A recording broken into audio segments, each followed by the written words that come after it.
In the aftermath of Jay Slater's disappearance and the eventual discovery of his body in the rugged terrain of Tenerife, countless theories began to surface.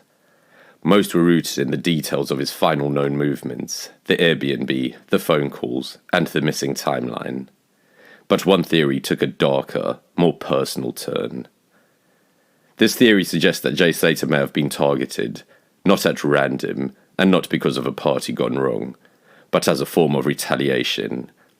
Retaliation for a brutal attack that took place in Lancashire in August 2021. The machete assault on a 17-year-old named Tom Hilton. Almost immediately after Jay's name made headlines, social media platforms lit up with whispers and allegations connecting him to that prior case. Some posts claimed that Jay was one of the juveniles convicted in relation to Hilton's beating. Others said he played a smaller, less direct role, but was still associated with those who did. It didn't take long before the theory gained traction in online forums and comment sections, that Jay's death wasn't a tragic accident or the result of foolish decisions in a foreign country, but rather the final act in a much longer story, one of revenge. Supporters of the theory believe someone, somewhere, had been waiting, biding their time, and when Jay travelled abroad, far from his usual surroundings, the opportunity arose. A chance to settle a score. But theories like this don't emerge out of nowhere. They grow from seeds of unresolved tension, lingering public memory, and the kind of silence that surrounds unresolved grievances. This chapter sets the stage for the questions to follow. What exactly happened in the Tom Hilton case? Was Jay Slater truly involved? And if he was, is it possible that someone never forgot? In August 2021, in Rishton near Accrington, Lancashire, 17-year-old Tom Hilton was horrifically attacked by a group of 8 teenagers, some as young as 14, leaving his skull exposed after being struck with machetes, an axe, and a golf club. The assailants chased him through woods and onto a road, surrounding and beating him like a pack of gorillas. He suffered serious head wounds along with injuries to his shoulders and legs. Tom endured this brutal assault and survived, his story sparking shock and widespread outrage across Lancashire. The case was heard at Preston Crown Court, and all 8 teenagers, including Jay Slater, were convicted of violent disorder, with additional charges including witness intimidation, attempted robbery, and conspiracy to supply Class A drugs. During sentencing, Judge Philip Parry condemned their behaviour in strong terms. Despite the exceptional violence involved, the judge opted for community sentences. Jay Slater received an 18-month community order with 25 days of rehabilitation and 150 hours of unpaid work, acknowledging the juvenile's age but emphasising the group's cowardly actions. This wasn't a spontaneous skirmish. It was a deliberate, armed ambush that shook the community. Thankfully, Tom survived, but the emotional and physical trauma left long-lasting scars. In the next chapter, we'll address this directly. Was Jay Slater truly involved in the attack, or merely associated by proximity? As Jay Slater's name began to dominate headlines across the UK following his disappearance, internet sleuths and social media users were quick to dig deeper, and it wasn't long before one allegation began to spread more than any other, that Jay had participated in the August 2021 machete attack on Tom Hilton. Online posts, particularly on Facebook, TikTok, and Reddit, linked Jay directly to the assault, some even asserting with conviction that he was among the armed attackers. But when it comes to confirmed records, the facts are different. Jay's conviction was officially recorded as violent disorder, not wounding or grievous bodily harm. His name appears alongside others convicted, but the charges do not specify weapon usage or direct attack involvement. Supporters of the revenge theory point to community memories and social media comments, suggesting Jay was either present or linked through association, but these remain unverified allegations. No court document has publicly detailed his exact role. Critics countered that without clear evidence, There's a real danger in conflating names with illegal actions when the specifics aren't legally recorded. To date, there is no official documentation proving that Jay used a weapon or personally injured Tom Hilton. His community order reflected his involvement in the group's violent actions, but not necessarily direct participation in the assault. Still, to those who believe in the revenge theory, the distinction may seem immaterial. A young man involved in a violent group attack may have still earned a powerful grudge, whether or not he threw a blow. The idea that someone would seek revenge years after a violent incident is not far-fetched, especially in cases where the original crime was brutal and the emotional fallout enduring. In the case of Tom Hilton, the 2021 machete attack left not just physical scars, but a deep well of trauma that reverberated across his family, friends, and the wider Rishton community. Online theorists have pointed out that the severity of the assault on Tom, and the belief that justice may not have been fully served, could plausibly have left some feeling angry, unsettled, and determined to settle scores beyond the courtroom. If Jay was in fact linked to the event, then peripherally, some argue that it's not impossible to imagine someone seeking revenge. But was there really a grudge? Publicly, there is no evidence that anyone connected to Tom Hilton's case ever made threats or expressed ongoing resentment towards Jay Slater, at least not in any verifiable, recorded way. There are no confirmed social media messages, no police reports, and no eyewitness statements that suggest Jay felt targeted or threatened in the years after the Hilton case. However, that doesn't necessarily mean that the resentment didn't exist.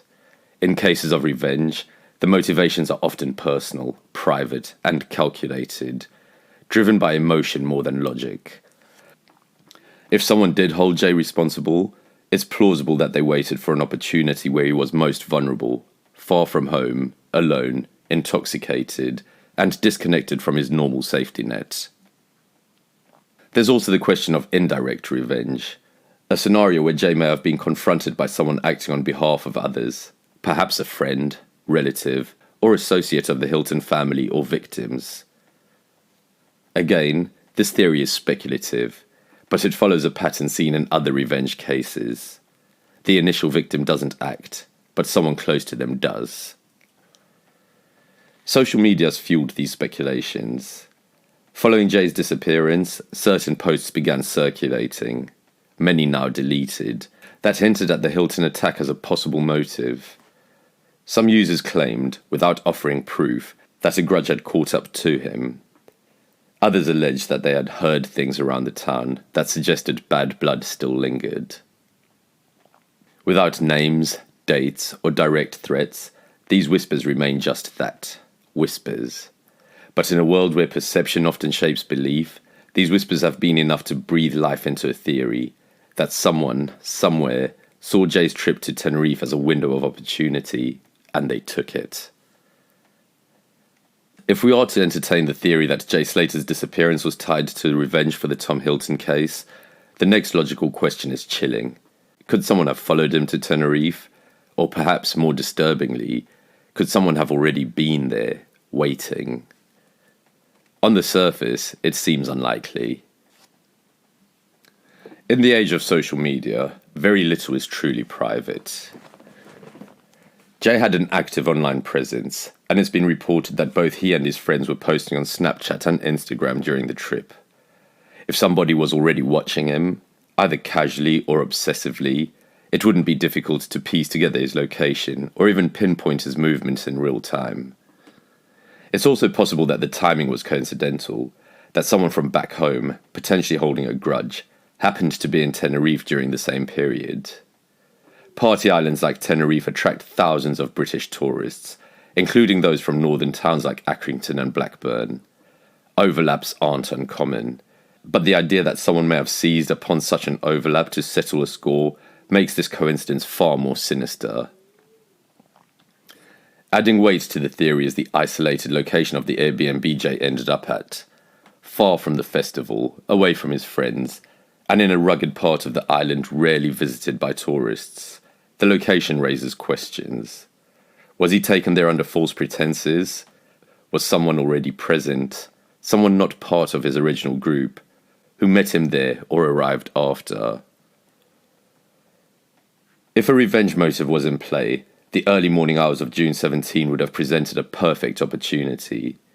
Jay was alone, without a charger, disoriented, and in a vulnerable state, either due to intoxication, fear, or both.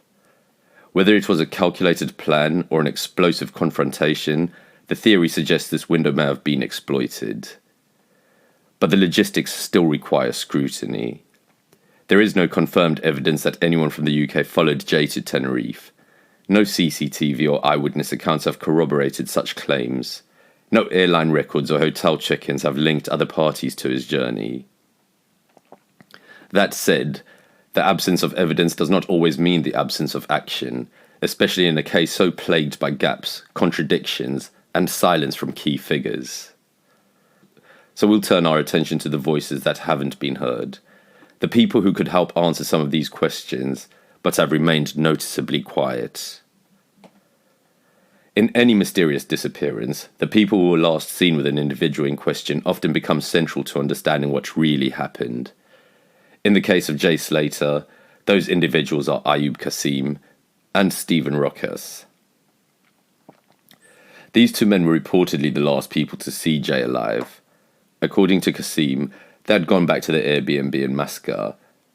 Kasim has publicly stated that Jay stayed on the sofa and left in the morning, allegedly declining a lift back and heading off on foot instead. That, Kasim claims, was the last time he saw Jay. But here's where things begin to unravel. Since Jay's disappearance, both Kasim and Rokas have virtually vanished from the public eye. Aside from a few live social media broadcasts and one brief and largely evasive interview Kasim gave to the Central Club podcast, neither man has actively helped in the search. Kasim's interview was riddled with contradictions, nervous laughter, and abrupt topic changes whenever he was asked about the final hours with Jay. Instead of clarity, the interview sowed more confusion. Viewers noted his avoidance of specifics, his vague timeline, and his almost dismissive attitude. Rokas, on the other hand, has barely spoken publicly at all. It's also worth noting that both men left Tenerife shortly after Jay's disappearance, reportedly before his body was found, and have not returned for any follow-up media or public discussion. For individuals who are among the last to see a missing person alive, this kind of silence speaks volumes. If this was simply a tragic accident, if Jay had wandered off and become lost in the terrain, one might expect these witnesses to be cooperative, emotional, even eager to assist. But in this case, we see the opposite: distance, silence, and even deflection. This is especially relevant when considering the revenge theory. If someone had confronted Jay at the Airbnb or followed him there, it's possible that Kasim and Rokas witnessed something, or were even involved in it. Whether intentionally or not, their silence continues to cast a long shadow over an already murky narrative. Were they afraid to speak, or were they warned not to? Or were they simply indifferent? Whatever the answer, their silence is not neutral. It contributes to the confusion, it deepens suspicion, and it fuels the very theories they seem so eager to distance themselves from. Tenerife is one of the most visited destinations in Europe, with its dramatic landscapes, tight-knit communities, and constant influx of partygoers. It presents both opportunity and chaos. For someone seeking revenge, it could, paradoxically, be the perfect place to disappear into the background. This chapter asks a vital question. Could a premeditated act of revenge, possibly tied to something that happened years earlier back in the UK, actually be carried out in a foreign country without anyone noticing? To begin with, we must consider the setting. Masca, the last known area where Jay was seen, is not part of the main tourist circuit. Unlike Playa de las Americas or Los Cristianos, which are filled with CCTV, security, and foot traffic, Masca is rural, remote, and hard to access.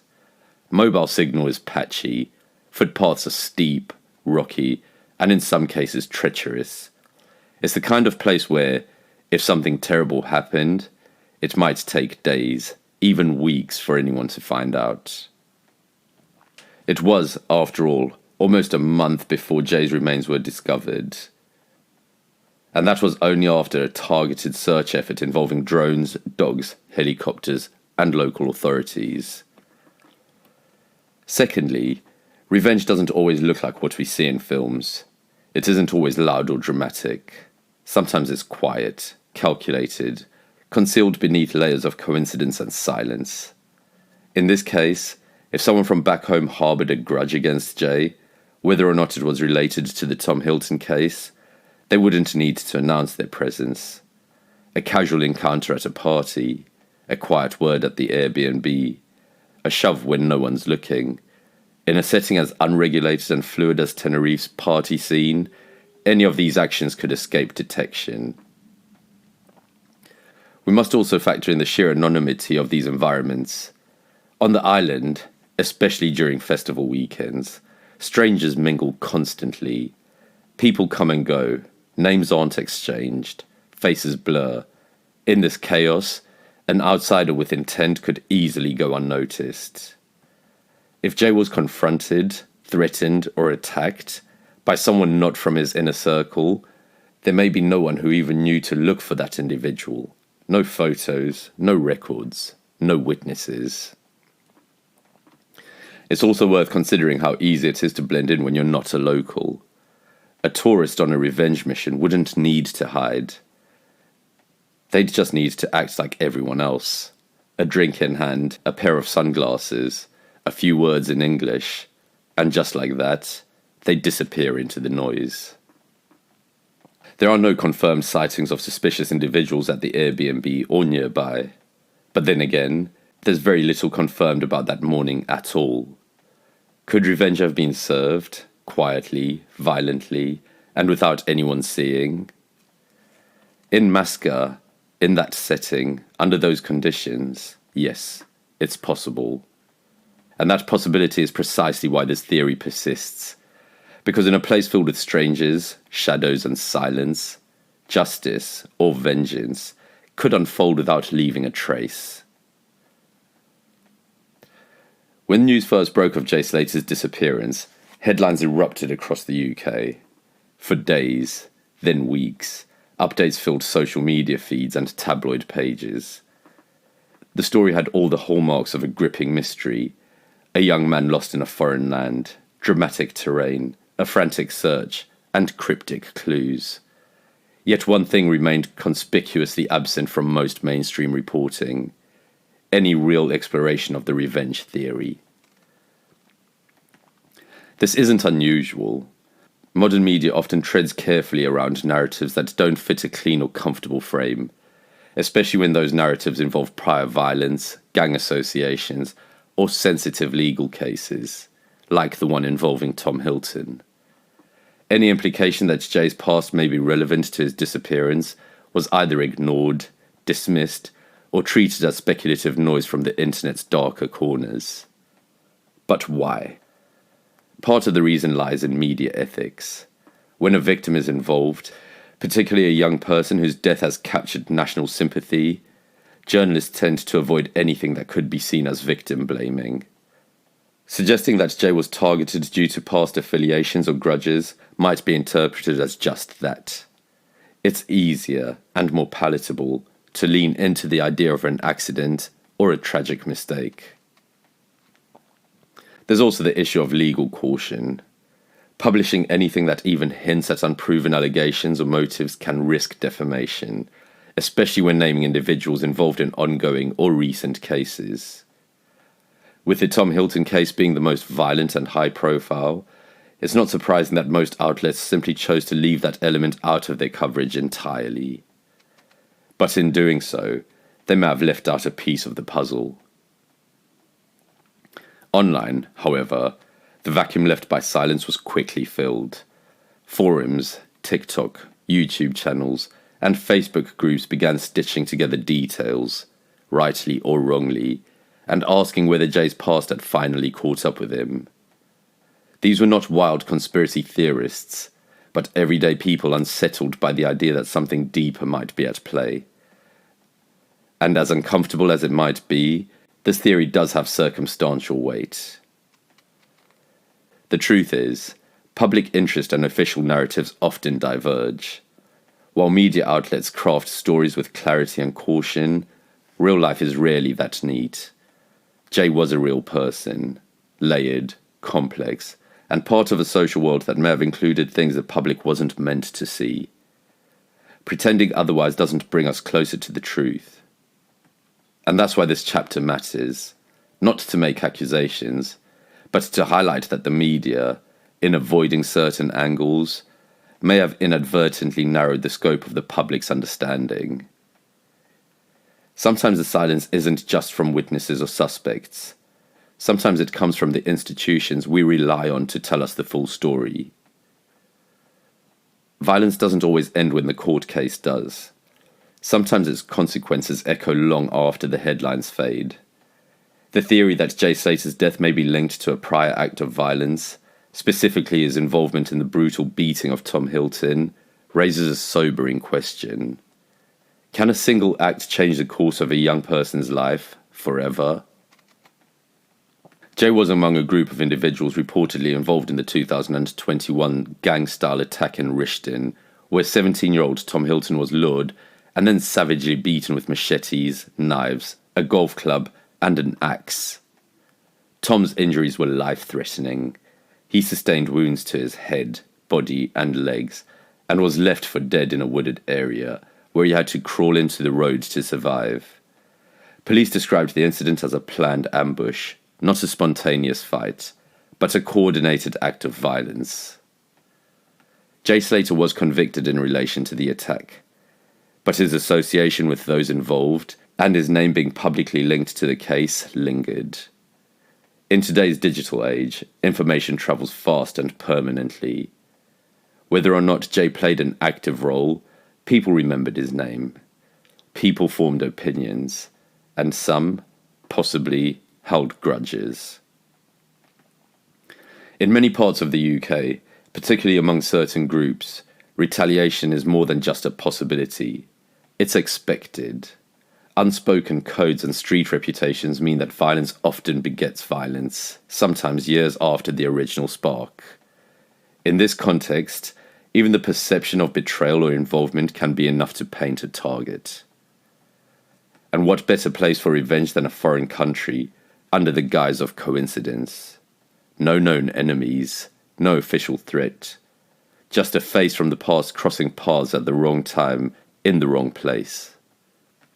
It's an uncomfortable truth, but many lives have been lost to unfinished business, even when justice, in the courtroom's eyes, has already been served.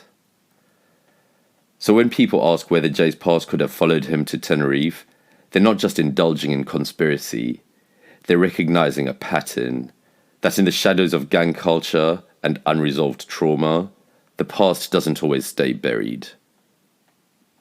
Sometimes it waits, quietly, until the moment it decides to strike again.